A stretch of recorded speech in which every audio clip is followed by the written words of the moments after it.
Surviving infidelity. Why you should never reconcile when the trust is gone, and the red flags are there. I've lurked in here for the past couple of months too embarrassed to post my situation. Attorneys have implored me to seek therapy, however, every time I attempt to reach out, I come to the realization I have to explain my absurd, literally unbelievable situation, and I balk at following through. What can they say to me that will bring me out of the twilight zone hell I'm currently in? Nothing. It's up to me, and no one else, as I have no one. All that really matters is that I keep putting one foot in front of the other. This is going to be a novel, sit tight. My wife and I are on the wrong side of 40. We met and dated while in college. Well, dating is probably a polite euphemism. We were at best buddies, or friends with benefits. However, we both valued our friendship, very much so. We had a lot in common regarding politics, music, all that good stuff. Yet, both recognized we were too immature for a serious relationship. If I'm being honest, at that age, I liked bad girls, or the dumb ones for as long as they were fun, and moved on. I kept nice girls I thought worthy of a relationship on the periphery, and at a distance. This also included my male friends. I'm far from an introvert, but I need my space. I've spent my entire life with trust issues due to a horrific childhood. Therefore, no claims by me that I'm perfect. Not the perfect husband, father, or man. My future wife wasn't one of the dumb ones, she was much to the contrary. However, it was obvious she was self-destructive, liked to party in the club scene, and yeah, would seek gratification from men in the wrong ways. That kept her way off the girlfriend list, and firmly on the friend list. Despite that, during that time our friendship grew. She indeed became one of my best, most trusted friends. She told me I was indeed her best friend, as I always gave her the truth regarding my opinions on her lifestyle and decisions, which weren't helping her. She had so much potential that she didn't seem to see in herself. She was, by the way, gorgeous, and intelligent. I never would have dreamed we would end up together romantically, but we did. Due to a crisis on her end I don't care to detail, we became closer. I realized that, like it or not, I indeed loved her. She reciprocated, and the rest is history. Love was an emotion I had avoided or found hard to come by my whole life, but I couldn't escape it. The people I had loved in my life had also done the most damage to me. We had a lot of happy years together. It was she and I, no one and nothing else. It was us. Then, a few years into the relationship she broke the faith. She didn't cheat, yet, I became privy to information about her past, which caused me to wonder whether I ever knew her at all. It made me question whether she ever loved, respected me, or our friendship, whatsoever. Through this ordeal she trickle-truthed me in the worst way. It was torturous and painful. Unraveling each lie was a new knife in my heart. It was crushing, absolutely crushing. Every fiber in my being told me to walk, and never look back. All except for my big dumb heart. I was afraid I'd never let myself love, or trust someone again. She tried to end herself, and had I not rushed her to the ER, she would have succeeded. I couldn't bear to see her suffer, and because of me, and told her we would move on from the past, together. It took years for my trust issues with her to subside. It was torture. Looking back, I don't know why I did it. Love, I suppose. Beautiful women are a blessing, and a curse. It makes me wish I had found a woman with an 11 personality, 10 body, and a 3 face. You could double bag during as in wearing one yourself in the event hers falls off, yours is still there as a safety. Anyway, you never get over knowing the person you love can look you dead in the eye, and lie to you. It's always there. And, whether you know it or not. Because of that, I don't think our relationship, or love, ever reached the potential it could have. Now it just makes me sad. Our bed life was doomed for several reasons. Partly due to her self-destructive behavior in her youth. Exacerbated even more so for the aforementioned crisis that occurred in her life, in which I had inserted myself out of our friendship. Add the devastating secret I had discovered regarding her past, and it was deader than Osama bin Laden. After she told me her feelings on intimacy, only a sadist would continue to pursue the matter. I married a damaged person, and a bit of an odd woman in many ways. I thought love and commitment could fix her, but I was wrong. We eventually had 3 beautiful children together, and a picture-perfect family. I love being a father. Coming from a broken family, I vowed to my children what happened to me would never happen to them. However, early on I learned a lesson on parenthood. My first child was still a baby. He looked at me with a big grin, then proceeded to lift his head off the floor, and throw his head back down, banging it violently against the floor. Time stood still. I watched how his bottom lip inverted in pain, and his eyes filled with tears. He had experienced pain for the first time. It was as if Gregor Clegane from Game of Thrones shoved a giant sword through my heart. I held him tight and rubbed his head, tears streaming down both our faces. What happens to them happens to you. Your emotions are forever tied to these perfect, beautiful, innocent children you've brought into this imperfect world. We can teach them, nurture them, love them with all our heart.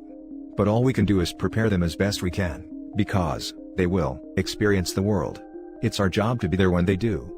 So, we may guide them, console them, listen to them, be whatever it is they need us to be, so they are happy, well-adjusted, productive adults one day. I would die before ever leaving my kids. Nor would I be the catalyst for a separation or divorce. Suffice to say, I knew there was some unhappiness in our marriage. But I had assumed that despite perhaps no longer being in love, we still loved and respected one another. I know we both loved our children. We rarely fought, but from time to time, we had some blow-ups. We would get through it, and move on. I always thought there would be time to work on our marriage, and/or our individual happiness. However, the kids came first. We also had some rough and stressful times financially. There were times we were drowning. But we made it through, together. Right when it seemed like we had broken through the surface and took a big breath of air, things began to change. One day my wife informed me she had reconnected with an old friend on Facebook. The friend of an old high school boyfriend to be exact. It turned out, he lived in the same state as we did. She told me she was going to visit him at his home. I wasn't invited. The kids weren't invited. I said, oh, do I need to worry? She scoffed at the idea, and told me she hadn't seen him in 30 or so years. I shrugged it off. She went for her visit and returned a few hours later. When I asked her how it went, she began swooning over his big and beautiful home, his cars, his boats, his property, and just how generally well he'd done financially with his life. Once again, I asked, oh, do I need to worry? She responded, oh God, if you saw him, you wouldn't worry. I really didn't give it another thought, and left it alone. That was a mistake. Not long after, she became very distant, not just to me, but to the children as well. When unchecked, she would literally sit in bathroom for hours at a time. Trips to get a coffee, which had been common, mysteriously now took an hour. When I'd ask why the bathroom behavior, mystery trips, etc., she'd tell me she was texting friends, answering work emails, etc. I've never snooped on her social media, or her phone, never. By the time our kids were born, I had pretty much overcome the trust issues with my wife. That mistake was about to be revealed with a vengeance. We were locked down for COVID. She was working from home, and I was laid off. Why I'm assuming the relationship with the other guy was emotional and not physical. Her general treatment of me continued to deteriorate. She became downright mean, cold, and uncaring. She knew she was hurting me, yet, any attempt at reconciling was met with dismissal and utter disinterest. Whenever cornered, she began to throw out previous transgressions during our 20-plus year relationship, that were now ancient history. It came to a point I half-heartedly suggested that I leave. I sat on that thought for a couple of days, then informed her that I could never leave the kids, and that I still loved her. I don't remember her initial reaction to this, but I wish I did. Because it's my feeling now she was trying to drive me out, and get me to leave on my own accord. She then implemented Plan B. She absolutely blew up at me over an innocuous argument. Told me she hates my guts, wants a divorce, she had been researching how to get rid of your husband among many other hurtful things. I told her I could never leave the kids, that I needed to discuss this above and beyond inflicting pain on one another. Nope, no discussion, none, just go, fait accompli. I continued to try and talk to her. How long had she felt this way?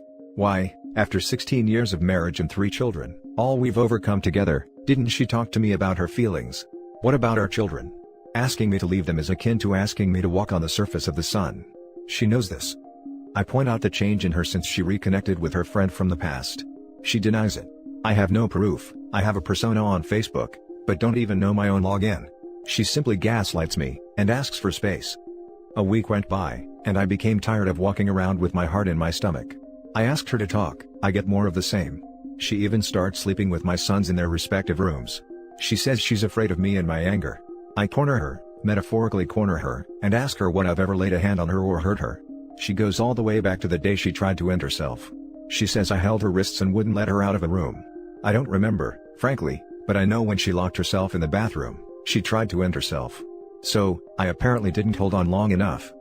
It got uglier and uglier. She said things, I said things, and the conversation continued to devolve. Now my kids, oldest 13, twins 11, could hear us fighting. I know how this affects kids, because that was me once upon a time. So, I backed off. An hour or so later, she is laying on the couch and apparently texting someone. Someone she deemed important enough to talk to. Me, our life, our family? Not worth discussing. I grab the exposed end of her phone and shake it while saying, this is more important to you than 16 years of marriage and our kids. She pinches my hand and I let go. More time passes and I make another attempt to speak to her civilly. I don't remember her response, but it ended with her turning her back on me on the couch, and a middle finger over her shoulder. In frustration I poured the cold drink I was holding on her back, then left with my dog. The plan was to let her sleep, and we'd talk outside the home somewhere away from the kids.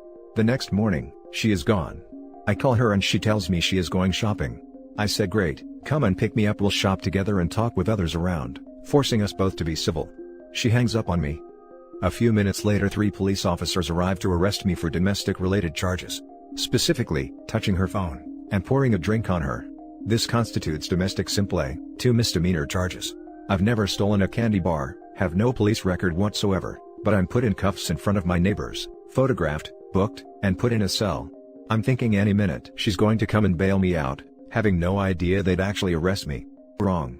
She never went shopping, she went to the police department, told them she feared for her life and the children's safety. She files for a restraining order, creates a made-up sense of a cycle of violence throughout our relationship, which never occurred. She is granted a restraining order, and I'm not permitted within 300 yards of her, or my children, including our home, until a hearing a full month later. If you're still reading right now, you're going, wait a minute, this guy isn't telling us something. Or, he is minimizing what he did. He hit her, shoved her, pushed her through a window, beat her with a bat, threatened her, something. Nope. The mistake I made was talking to the police officers. They asked what was going on, I told them the truth. I think she may have another dude, possibly has narcissistic personality disorder, loves drama, can never admit fault, wants me out of the house completely out of the blue, and we argued. We're going through a bad, sad time, but as far as you're concerned, she's fine. I'd die before I'd hurt my wife or kids. They asked me about the phone. I told them I touched the phone, and not her. They asked to see where she had pinched or scratched me. I refuse and say I don't remember her doing that, out of fear they'd arrest her. They ask about the drink, I said yes, I poured a drink on her, after the one-finger salute she gave me. They all laughed. The ranking officer says, do you know how I know you're telling the truth? She told me basically the same story, but I still have to take you. I officially enter the twilight zone. One officer stops the other from putting me in a car. He says look, she's speaking enough legalese for me to tell she's spoken to a lawyer. You're still hanging onto the relationship, and she's stacking the deck against you for a divorce. I don't want to arrest you, I don't. I'm sorry, but you're going to need a good divorce lawyer.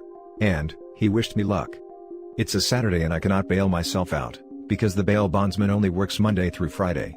The cops take mercy on me, call him, and ask him to come in, or I rot until Monday.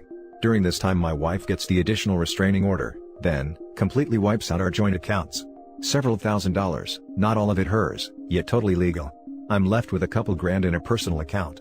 At this time, we're sharing a car, my car. As per her MO over the years, she prematurely drove her last vehicle into the ground. She is granted our only car. I bail myself out and walk home around 6 miles, in 90-degree heat. I grew up physically and emotionally abused by a brother 5 years my senior. No father in the home after the divorce, our mother working 12-hour days to now make ends meet. I was left at his mercy. Out of nowhere he'd fly into my room, beat me into submission, and often choke me with both hands while straddling me. I can remember the blackness closing in on my vision, always on his sadistic face while he bit his lip. I'd come to him bashing my head against the floor, or slapping my face, and he'd repeat the process. The physical abuse was bad, really bad. He'd leave me bruised and bloody. The emotional pain was far worse. He'd tell me how worthless I was. How stupid and ugly I was. How everyone in the new town we were living in, laughed at me and thought I was a loser, etc. That was pretty much my daily existence. I would go to my mother, who would inexplicably ignore the physical and intellectual disadvantage I was up against, and simply say, I'm too busy to worry about the two of you fighting, you have to get along. My brother would literally stand over her shoulder and laugh in my face. This continued until I grew big enough to defend myself. In the interim, I learned to box, wrestle, martial arts, you name it, I learned it. Anything that would keep me from being helpless at the whim of another human being who wanted to hurt me, ever again. In retrospect, it's very sad. However, through this ordeal, I'd finally get an answer for my brother's sadistic treatment of me, and my mother's utter lack of concern. The humiliation, abandonment, and helplessness I felt through age 10 until around 17, when I finally beat my brother within an inch of his life, is totally indescribable.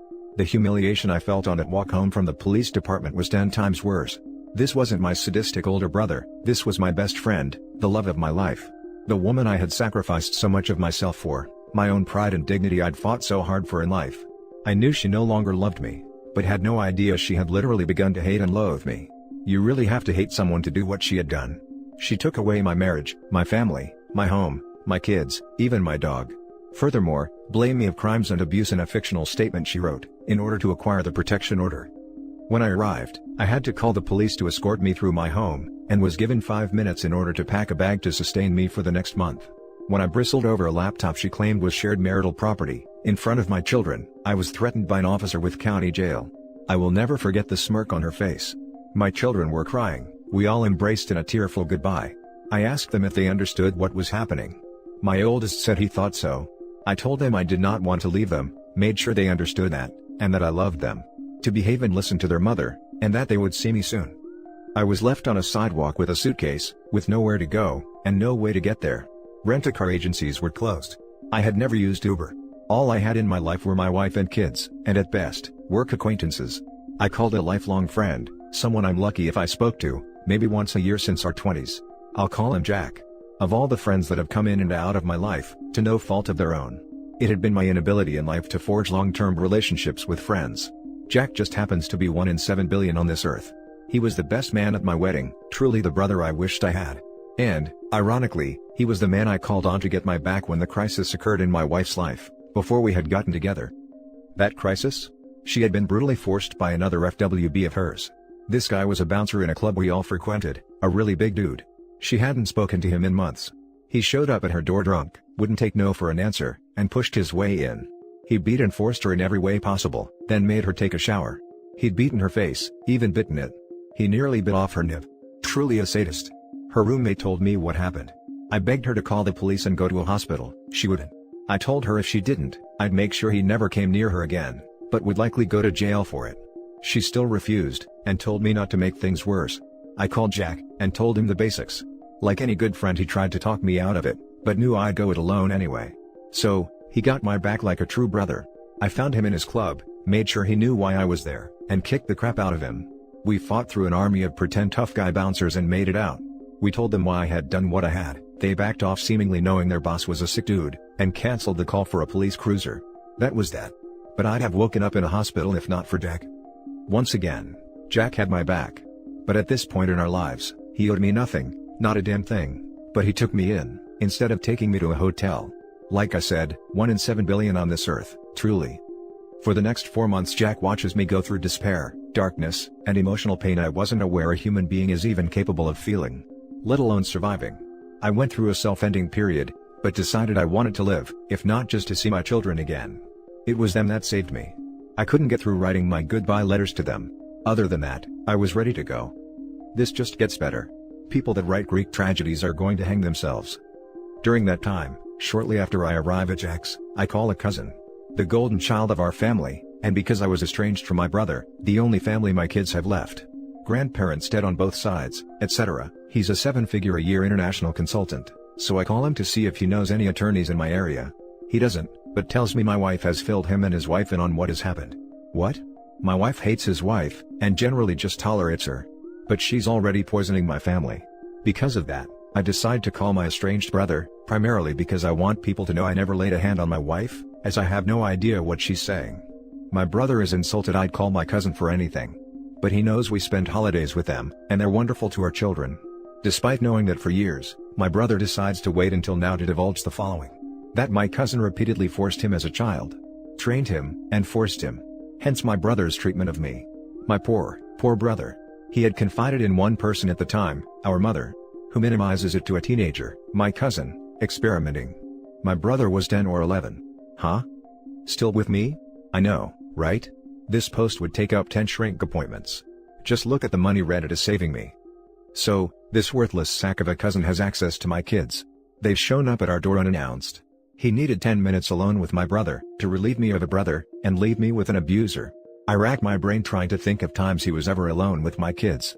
Keep in mind, I cannot contact my wife directly, or through a third party for any reason, unless a medical emergency. Anxiety through the roof.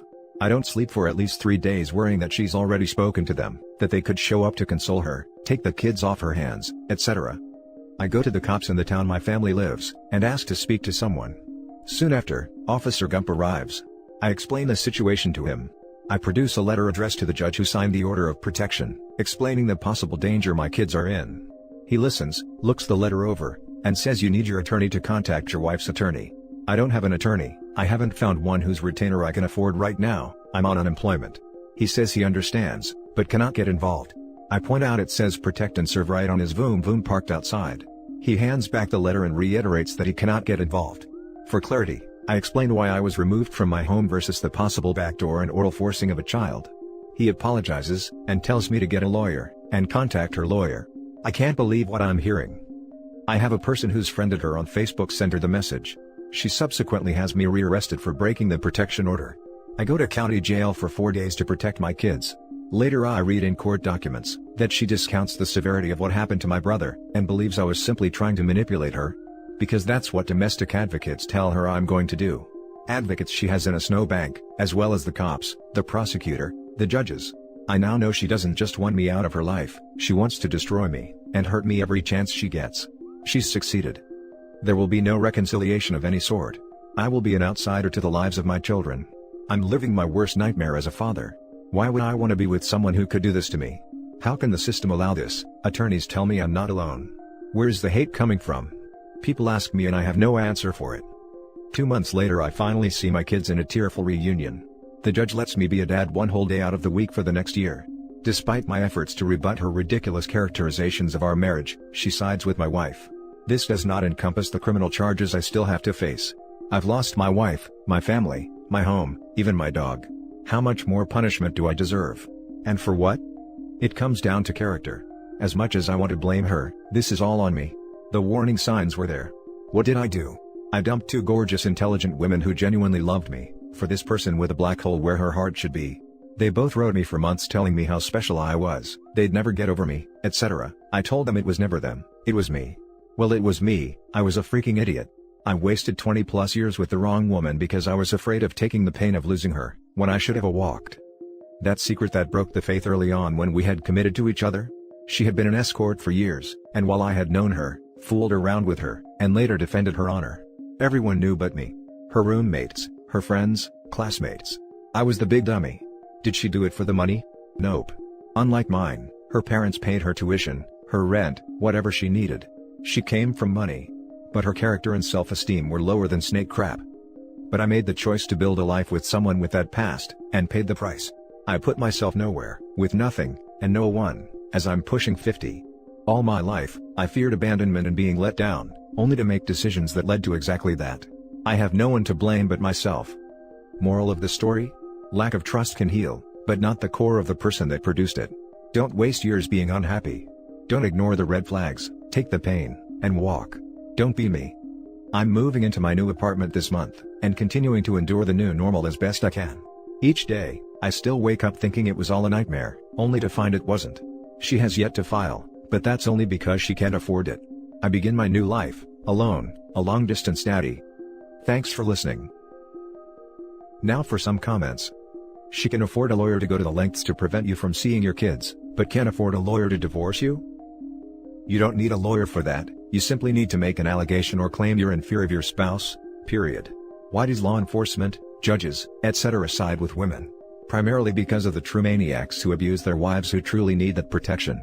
However, it doesn't stop a spouse from abusing the very system designed to protect her, by simply lying. You get your day in court, but that also depends on what you can afford for a lawyer. DV runs rampant in the impoverished communities and doesn't end the way your situation days. Rampant. Sad story, but honestly not uncommon unfortunately. Not sure where you live, but sounds like it was way too easy for her to kick you out of the marriage home. So what if you are 50? Live and learn, brother. You can still find a lovely woman who truly loves you, but now you know you always got to put yourself first, and have your ducks in a row to protect yourself. Best of luck. Why do you think everybody says, if things start going south with the wife, start recording everything? It's the only way to save your butt. Majority of the time the allegations, if you can't disprove them, are enough for you to be in deep crap. And that's the end of this video, folks. As always, leave a comment and hit like and subscribe. And if you want more of this content, turn your notification on to get updated on the latest videos, and I'll catch you in the next one. Stay safe.